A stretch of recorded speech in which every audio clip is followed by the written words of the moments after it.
What's going on, y'all? It's Live Media. Lightning in the bottle. It's your boy, the Big Pepper Jack. And then with Big Pepper, your guy, Rick. Rick, what's going on? Hey man, yo, I'm here, man. Let's do this thing. Let's do this thing. Hey, we all know the story about, players, stat pad, trying to stat pad. And, we always got the, somebody trying to fix a game. Right, But right. you ever heard of somebody trying to fix an award? You ever heard of that?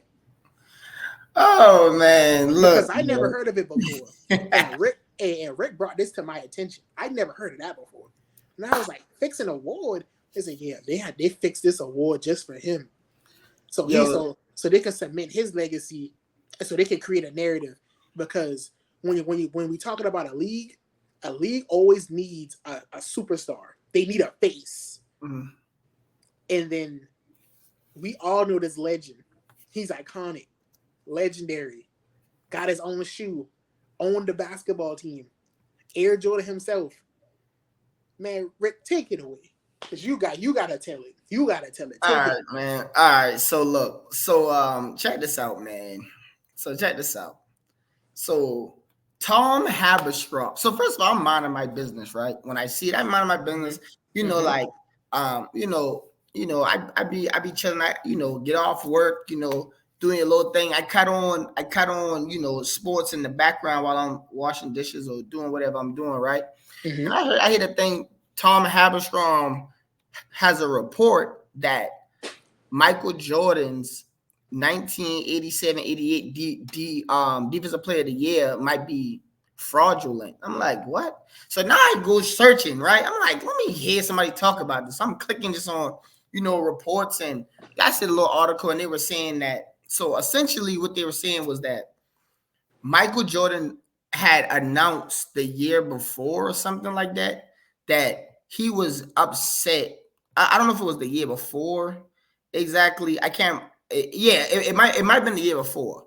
He was upset because of his where he landed in the defensive player of the year rankings.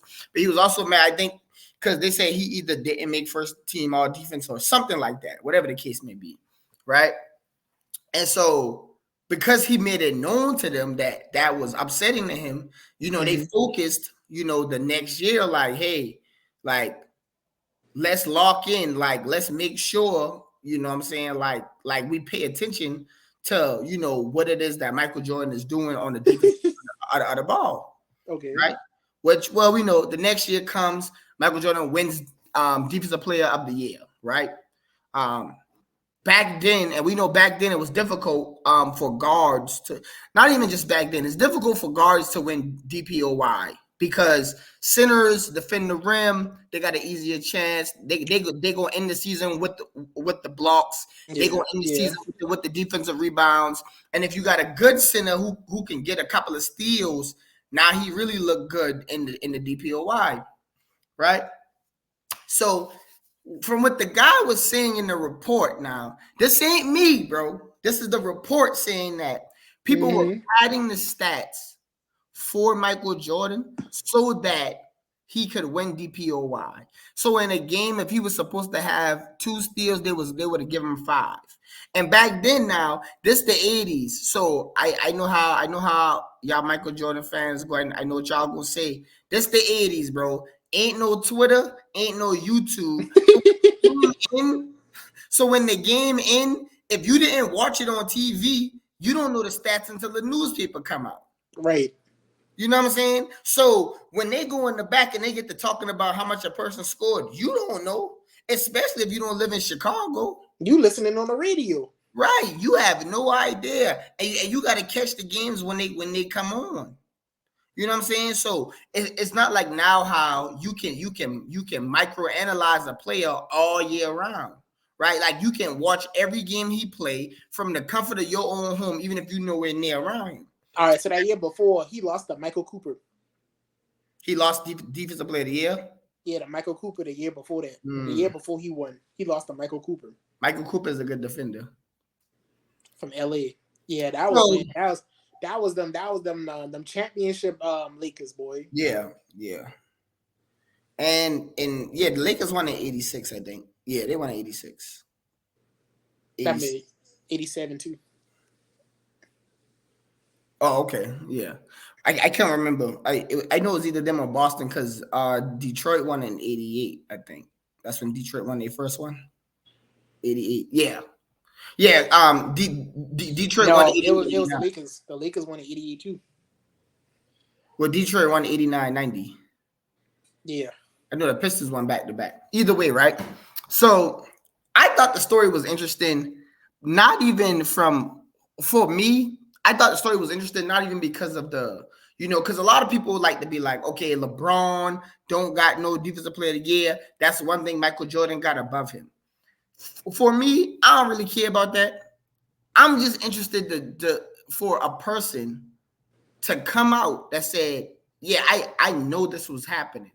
So now you got to ask yourself, if this was happening, how far back does it go? Who all did they do it for? Like how and what stats and what like did they give people like extra rebounds? right. Did they give them extra blocks?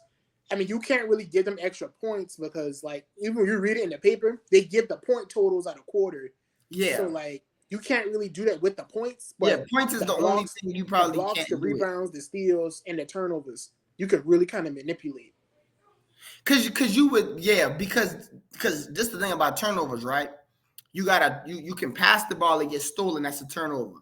Or you can step out of bounds. Nobody gets a steal, but that counts as a turnover, right? Right. So Because you would think, when you brought it to me, because I was like, okay, so Michael really had so you really have like 2 steals, but then they'll give him credit for 5. But then the turnovers wouldn't match. The turnovers of the other team wouldn't match the steals. the Like steals. Or now, even like how you say you can turn the ball by going out of bounds. You can turn right. it over, but then it's like, okay, if a team got 19 turnovers, but you'd be like, okay, then so you'd be, okay, let's just say Cleveland. Cleveland had 19 turnovers. They had played Jordan. They had 19 turnovers, but then they say Jordan had 2 steals. Well, I guess they'll give him the credit. They'll give him 2 steals. So it'll be 19. You know, whatever. Whatever how the team do it. So they turn some over. They got some stolen. Okay, cool. Let's just say the Bulls had 12 steals that game. And then the other 7 are the turnovers that Cleveland had because the ball rolled out of bounds. So we know the Bulls got 12 steals, and then Cleveland turned the ball over just out of bounds 7 times. We know that. But then in addition, they'll give Jordan another 3 steals. So you'll be like, wait, something ain't adding up because they turned the ball over 7 times. It just rolled off their foot and went out of bounds 7 times. But then the Bulls got 12 steals. Because So how Michael it'll got probably 5? because with the and this and look, I didn't go back and like I didn't go back and watch the film. What I might do is I might pick one random game to go back and watch, just a random game, right? And like again, where they said Michael Jordan had like 8 steals, and I'll probably just go watch the game, kind of see.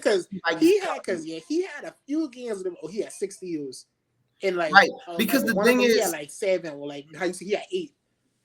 because the thing is, they could have been doing simple stuff, right? Like if you tap the ball, but you get it back, they count it as a steal. Or if he tapped the ball and Scottie Pippen grabbed it, who got the steal then? It'll be Michael Steele because he poked the ball out, and then the defensive team recovered. Even though you recovered it, because the person who poked the ball out, that's his steal. Right. And I heard some people talking about the rule book. What they say a steal is you actually taking the ball and getting possession. The full thing is a steal. That's what I didn't check the NBA rule book either, but that's what they said was in the rule book, similar to like a catch in football. So if you're running on the field, right, Cheese, and the ball hits your hands, but you don't catch it, you don't get counted for a catch. Yeah. Or like if you jump in the air and the ball get tipped and then somebody catch the interception, you don't get the interception because you tipped it. It'll be the other person's interception because they control the ball. Right. And so I heard something about that too. So that's probably interesting to look at. But I do I think the NBA like just really wanted Michael Jordan to win at that time? I mean, I believe they did because he was the brand they were pushing. Because Right? that was like, so that's 80 because Michael came in at 84. So by then Michael's already getting scoring championships. Right. Like that was his second one, I think. Yeah. That year. So he only been in the league 3 years. In 4 years, he already got 2. And it's just like, hey, Michael is the next thing after Magic and Larry. Even though we got Isaiah and them bad boys, they doing what they doing, but hey, this is who Well, we about there. the league didn't like the Bad Boy Pistons. That's how they got the nickname the Bad Boys because like they didn't like the way they played and it wasn't a good like thing to put out. It wasn't a good image having a team known as the Bad Boys being the face of the league, right? Shoot, That was matter a of good fact, image. I'm thinking about it. Dang, so the year that Karl Malone had won MVP. Oh, so funny you said that because I heard that they kind of did something similar, right, for John Stockton, like with his assists. Yeah. Because the rule book doesn't specify an amount of steps. Now, if we're playing basketball, you assume you pass it, he catch it, he shoot it, assist. You throw it, he's already running, catch it 1-2, off the glass. But because it's not in the rule book, they've been seeing that John Stockton pass the ball, Carmelo catch it, dribble a couple of times, and then throw like assist by John Stockton, and he still got the assist. So now it's just like, I mean. We over here stat padding. Yeah, so now it's like it's hard to really tell, right? Like now it's like you'd have to go back and watch all the games. My main thing about it is as an athlete, right? As an athlete, you see certain stat goals, right? Like for example, like you brought up points. Like LeBron has the point, so like you can't there's no way you can fabricate that, right? But like. You look at certain stats and like imagine if you're like hooping and you're like, I want to average 12 assists a game for like a season, right? I hit a little man, so we're about to wrap this up. But let's just say you want to average 12 assists in a season. And the whole time you trying to chase like John Stockton, but he really only averaged 8. But they kept giving him ones that wasn't assists. Now you're overworking yourself to reach something that didn't exist. Because now they got rules that establishes, hey, when does the assist dissipate? Like when does it go away? Yeah. So I think it's like after like 3 dribbles or something. It's like because you can like on a fast break because you can catch the ball outlet, do one dribble. 2 dribble, 2-step layup. They be okay, yeah, that's cool. That's still in transition. That's an assist. And then you could be in the half court sitting, and you could be like, okay, Curry passed to Clay. He took 2 dribbles to the left and then did a step back. That still counts as an assist. But then when you get Clay passed to Draymond, but he had the ball for like 5 seconds, did like 4 dribbles. And it was okay. The assist now went away because it wasn't Curry helping Draymond to score. It was now okay. Draymond has the ball, and he's in isolation, and he's trying to do something with it. Right. I don't know. It's definitely sticky waters, man. But hey, we advise y'all, man. Look, all y'all in the comments, man. We advise y'all to go back and look at the games. Don't believe the hype no more. Go back and look at the game. Even though it might look bad, the quality might be bad. Yeah, the quality might be bad, but just go through them. Just go through them. Go back and look that's at all we ask. That's the moral of the story. Don't believe your eyes don't always tell the story. You gotta do your research. But all right, man. Hey, that was an interesting little story right there. I like that one. Yes, sir. But hey, man, we gonna try to bring you little cool little tidbits like that, little interesting stories that just pop up. We'll try to give that to y'all too. It doesn't always have to be, hey, what's happening in the moment, what's current. We can talk about things that happened in the past, because we're also getting educated at the same time as we're educating y'all. Yes, So sir. y'all just get us in the comments. You know, you got any old story y'all want us to look up, do some research about, y'all want us to talk about, we can do that. You know, y'all just gotta let us know. That's all. That's all we're saying. Just let us know. Yes, sir. And man, and with that being said, we live media, Big Pepper Jack, Big Rick, we out. We out.